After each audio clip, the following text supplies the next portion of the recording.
दिल्ली का जीत हमारी है, 26 में बंगाल की बारी है। একটু অপেক্ষা করুন, ব্যাটে বলে হলেই বাউন্ডারির বাইরে মমতা ব্যানার্জির খেলা শেষ। জল আসে না কলে, ঝরঝরিয়ে হরদম জল কেএসবি পাম্প হলে। বিদ্যুৎ সাশ্রয়কারী জার্মান টেকনোলজিতে তৈরি কেএসবি পাম্প। জলের প্রবলেম সেটা আবার কি? একদা দিল্লির বুকে যা ছিল অসম্ভব তাই এবার সম্ভব করে দেখিয়েছেন নরেন্দ্র মোদী। তারপর থেকেই টকবক করে ফুটছে বঙ্গ বিজেপি। ফের মিশন নবান্নে ঝাঁপিয়েছে তারা। লক্ষ্য চতুর্থবারের জন্য মমতা বন্দ্যোপাধ্যায়ের মুখ্যমন্ত্রী হওয়া আটকানো। আর এই আবহেই ফের একবার ইঙ্গিতপূর্ণ বার্তা দিলেন মমতা বন্দ্যোপাধ্যায়।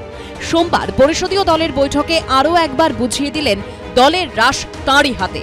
তৃণমূলের শীর্ষ মহলে ক্ষমতা নিয়ে টানাপোড়েনের জল্পনা যখন দিনে দিনে জোরালো হচ্ছে, তখন মমতা বন্দ্যোপাধ্যায়ের এই বার্তা নিঃসন্দেহে তাৎপর্যপূর্ণ।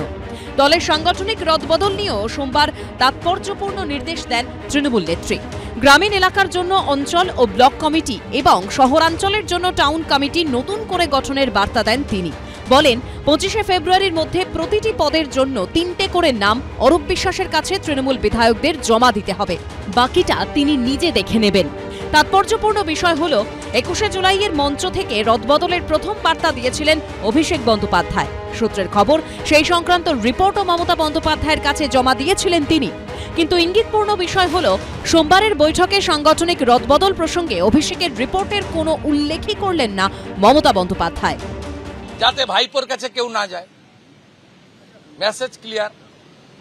প্যাক প্যাক প্যাক প্যাকের কাছে কেউ না যায়। ব্যানার্জি পরিবার জিন্দাবাদ বলে এরা ভোটের সময় এক হয়ে হয়তো লড়বে।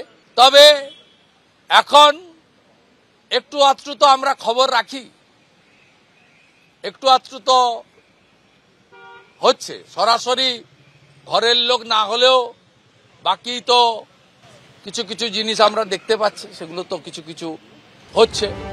মমতা বন্দ্যোপাধ্যায়ের রাজনৈতিক উত্তরাধিকারী নিয়ে জল্পনার মধ্যেই সোমবার বৈঠকে তিনি বলেন, আমার কোনো পরিবার নেই, দলই হচ্ছে আমার পরিবার, মানুষই আমার পরিবার। কদিন আগে তৃণমূলের নেতারা বলেছে না যে শাখা সংগঠনের নেতা হওয়ার জন্য টাকা দিতে হয়। এতদিন নাকি টাকা দিতে হচ্ছিল প্যাকপ্যাককে, এবার টাকা দিতে হবে সরাসরি কালীঘাটকে। এই তো ফারাক। রাশ মুখ্যমন্ত্রীর হাতে। কেন? আসলে রাশ বেরিয়ে গেছে, তৃণমূল মানুষ বুঝে গেছে, ধরা পড়ে গেছে।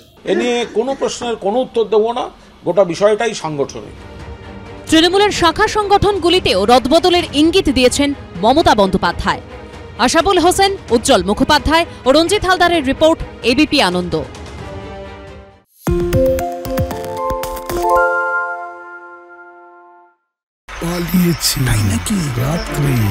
বাংলা গুজব চায় না, বাংলা খবর চায়। বাংলা খবর, বাংলার খবর।